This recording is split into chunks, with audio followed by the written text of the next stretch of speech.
ಮಗಳನ್ನ ಯಾರ್ದೋ ಜಾಗದಲ್ಲಿ ಬಿಟ್ಟು ನೀನು ಮಾತ್ರ ಇಲ್ಲೇ ಉಳ್ಕೊಂಡಿಯಲ್ಲ ಡ್ಯಾಡ್, ಇದು ಸರಿನಾ?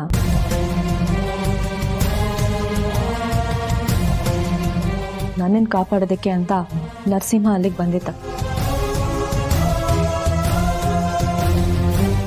ಆಮೇಲೆ ಅವನ ಮೇಲೂ ರೌಡಿಗಳು ಅಟ್ಯಾಕ್ ಮಾಡಿದ್ರು ಅಂತ ಅವನನ್ನು ಕಾಪಾಡೋದಕ್ಕೆ ಅವ್ರ ಭಾವ ಬಂದರು.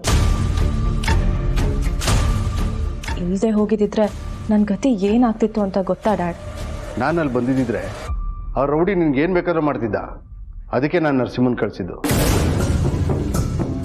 ನಾವೆಲ್ಲ ರೆಡಿಯಾಗಿದ್ವಿ.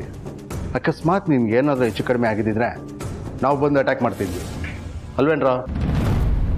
ಹೇಳ್ರೋ ಹೇಳ್ರೋ.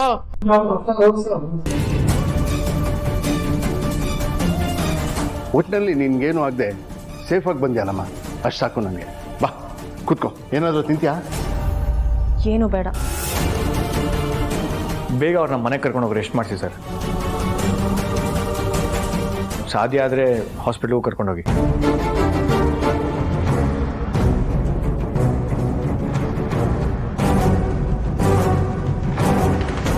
ತುಂಬ ಥ್ಯಾಂಕ್ಸ್ ನರಸಿಂಹ. ನಿನ್ನಿಂದ ಇವತ್ತು ನನ್ನ ಮಗಳು ಸೇಫಾಗಿ ಬಂದು ನಿನ್ನ ಸಹಾಯನ ಯಾವತ್ತೂ ಮರೆಯಲ್ಲ. ಜಯರಾಮ, ಮಗ ಅಂದರೆ ಈ ರೀತಿ ಇರಬೇಕು.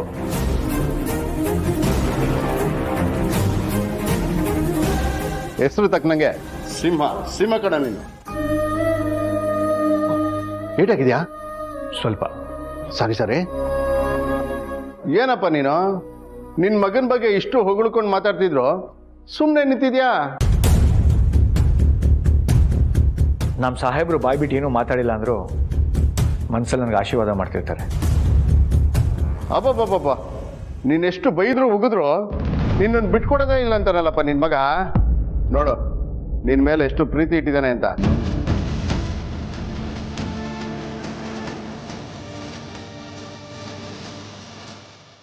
ಹೌದು, ನನ್ನ ಮಗಳಿಗೂ ನಿನ್ನ ಮಗನಿಗೂ ಏಟಾಗಿದೆ, ನಿನ್ಗೇನೂ ಆಗಿಲ್ವಲ್ಲ?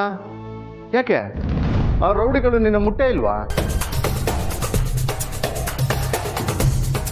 ನಂಗೆ ಯಾಕೋ ಡೌಟ್ ಬರ್ತಾ ಇದೆ, ನೀನಲ್ಲಿ ಹೋಗೇ ಇರಲಿಲ್ವಾ ಅಂತ.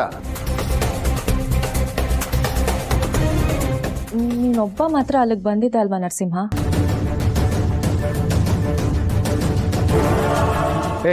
ಇಲ್ಲ, ಸಾಹೇಬ್ರನ್ನ ರೌಡಿಗಳಿರೋ ಜಾಗದಿಂದ ಹೊರಗೆ ನಿಲ್ಲಕ್ಕೆ ಹೇಳಿದ್ದೆ ಅಷ್ಟೇ. ಯಾಕಪ್ಪ, ಯಾರಾದರೂ ಬಂದರೆ ನಿನಗೆ ಸಿಗ್ನಲ್ ಕೊಡಕ್ಕ? ಹಾಗಲ್ಲ ಸರ್, ಅದು ನಿಮಗೆ ಇನ್ಫಾರ್ಮ್ ಮಾಡೋಕ್ಕೆ. ಸರಿ ಬಿಡು, ಒಟ್ಟಿನಲ್ಲಿ ಅಪ್ಪ ಮಗ ಅಳಿಯ ಸೇರಿಕೊಂಡು ಒಳ್ಳೆ ಸಾಹಸನೆ ಮಾಡಿದ್ದೀರಾ.